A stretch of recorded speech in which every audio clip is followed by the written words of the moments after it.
Hello, and welcome to Chapter 12 of my Vestaria Saga Clemency mode low turn count playthrough. So, Chapter 12 is a bit of an interesting map. There are a huge number of, there are multiple side objectives going on, and because they involve recruiting other characters, we can't just skip them as we have been doing in past maps. You'll also notice that our deployment is a little strange. In this map, you have a large number of preset characters, and you can also choose 3 units from Zaid's army.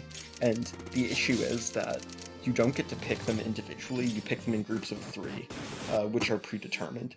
And we went with the group of Accord, Halden, and Merida. We picked this group because Merida is Merida. Accord is someone who we want to give a few levels to, and Halden can just come along for the ride, get some exercise after sitting on the bench for so long, though he'll be right back there soon. We started by getting some items shuffled around. Because of all she was doing in Chapter 11, Merida didn't start with the items she needed in Chapter 12 because we have no opportunity to access a preparations menu in between.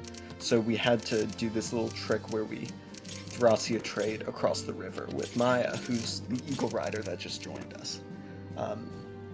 She comes with a Doyen, which is very nice, but is in many regards, in all regards, statistically, is much worse than the other 2 Eagle Riders, and she doesn't even have, very good growths to show for it. She'll become okay at fighting with either a magic sword or a Doyen, but her bulk is always terrible. But what she does have is the skill called Bargain, which reduces prices by 33% when she shops, and that's going to be quite useful. So, the big objective of this map is to avoid killing an Axonite called Jamelin, who's about to jump out and attack us. And because he's trying to kill us, it's hard for us to avoid killing him. Especially because we have to take our time in this map, because Silton also needs to go to the bottom left of the map to visit a house to recruit 2 units who just showed up in the top left. The way that you are meant to recruit Jamelin is you go counterclockwise around the map until you eventually, combined with an event, manage to talk to another unit who's about to spawn named Nera. And this counterclockwise approach to the map is what's intended, but it's actually not the fastest. It is faster for Silton to run to the bottom left and then to run up to the top right by 1 turn. And Nera naturally does not move much. She's a healer, but she doesn't like to move unless people are wounded. And because lore-wise in this map we're fighting a bunch of random volunteers, it's sort of difficult to not one-round them with any of our strong units.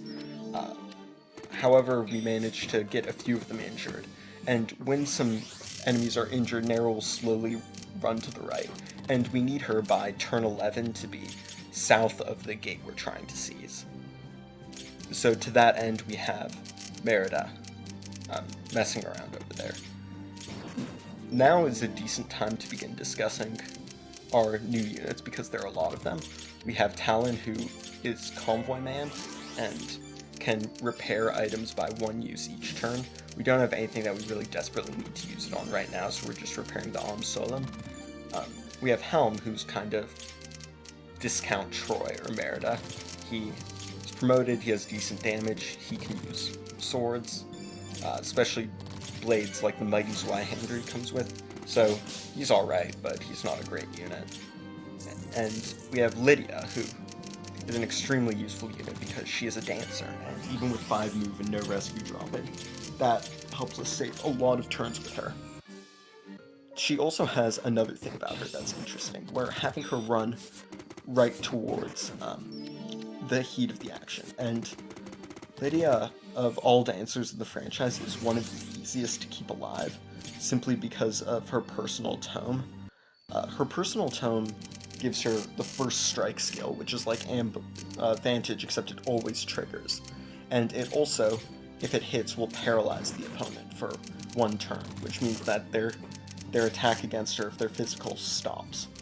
So unless there are ranged attacks with more than 2 range, she's basically invincible as long as her proficiency lasts. And it takes a while.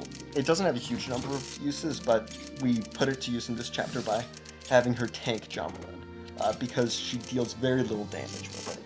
So we can kind of just have her standing around and taking on all the incoming enemy units and be at no real risk of death.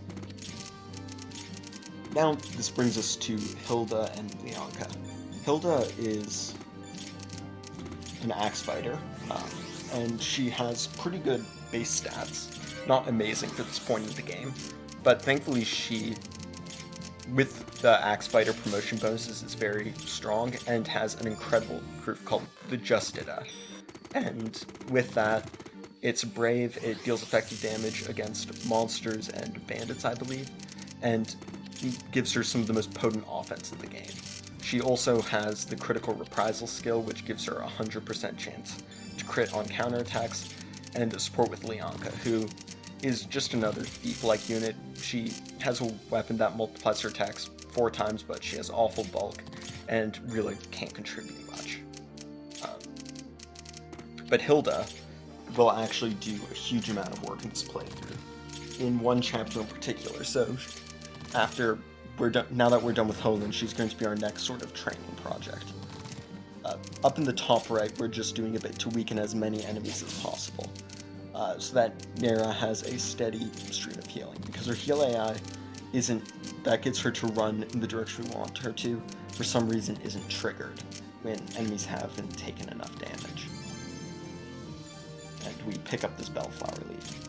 So I think enemies, for whatever reason, do not take into account when selecting their targets that Lydia has this powerful combination of First Strike and Paralyze, because we can just have other units running around near Jamalin who he could actually harm, except he doesn't, because for whatever reason he probably sees that he can one-round Lydia, so he just goes for her. We trade over some axes to Holand from the convoy so she can immediately trade them to Hilda once we recruit her from the bottom left house and start getting her level up. We also get another unit, Siegfried, who has 5 move and uses staves and Vestal magic, and he's pretty good. His personal weapon, Formalinth, gives the stat up staff, which confers +3 to every stat to the person it's used on, and this bonus goes down by 1 each turn. So when you have to deal with particularly nasty enemy phases, it's a really good idea to use this on someone. The other side objective in this map is to have Merida or other people visit as many of the huts as possible and raid them, take their loot.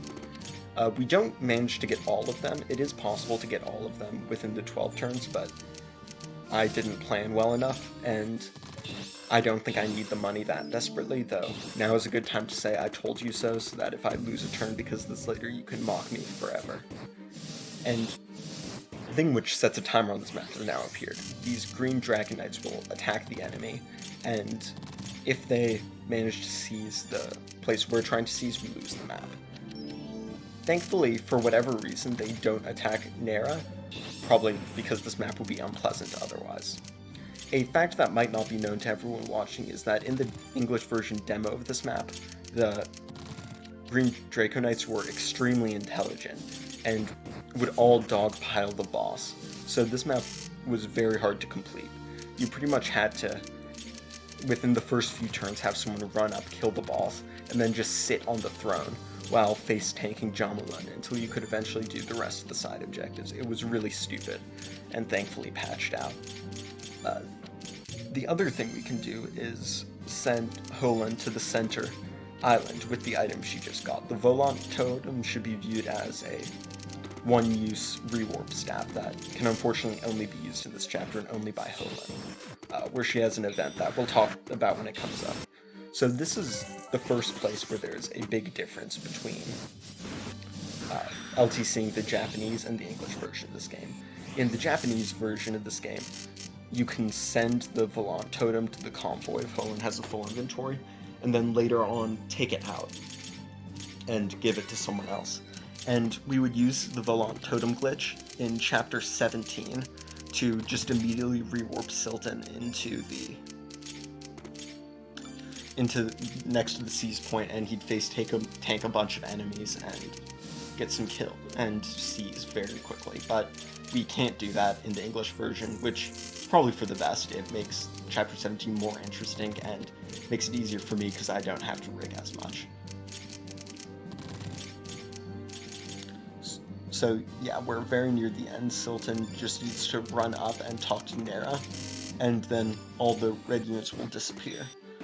Another thing that we didn't get, and I could have gone but didn't plan well enough, and I don't think it's going to matter, is there's a liquid vitality in the top left.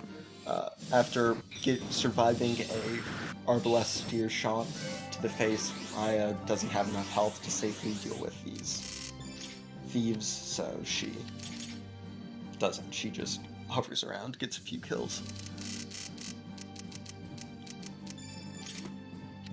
Unfortunately, after this map, a very boring string of maps are coming up, which there's basically no way for me to make go faster and will be very long. So for those, I'm probably going to have other people join to commentate with me because it would just be way too boring otherwise, and it will probably be extremely off topic, so you have been forewarned. We have the obligatory desert map and a force defense map coming up.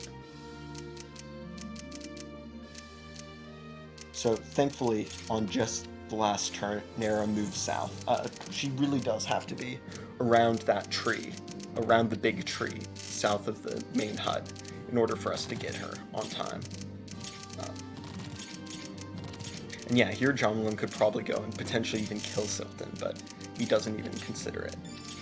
Meanwhile, in the bottom left, we're continuing to feed kills to Hilda best we can. Formalin staff uses aren't so precious that we can't invest some of them to help Hilda grab some kills now. Though it's very easy to give her levels in Clemency mode, and we'll probably have no issue getting her to 2020 by the time she's actually needed to do any turn saving.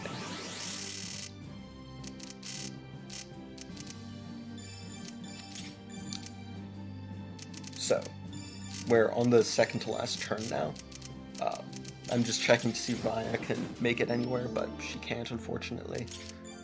However, upon talking to Nera with Silton, all the enemies become non-aggressive, so that hut that we were avoiding because it was protected by Francisca Axe user, we suddenly raid. For whatever reason, committing war crimes and destroying all the Ordum huts doesn't make Nera sour on us, but killing Jamalin does. She seems a little biased. And Olin just had the opportunity to promote. She can promote into a Tarkin, which is a stronger version of her current class, or she can promote into one of a handful of other classes, like Sword Fighter and so on. I think it was intended as a joke, and also to make up for the fact that there aren't any playable underaged sword users for the player to simp in Vestaria Saga 1. For a while, I actually thought that I might make her a Sestra to save turns much later in the game, but it turned out that that strategy wasn't optimal, which I'm sad about because Kaga's meme turning into a dream would have been very wholesome. But instead of getting her promoted, we choose an option which gives us an extra Argent saddle, which she says is to help Silton, but it's really just going to go to Troy, the true hero of the game.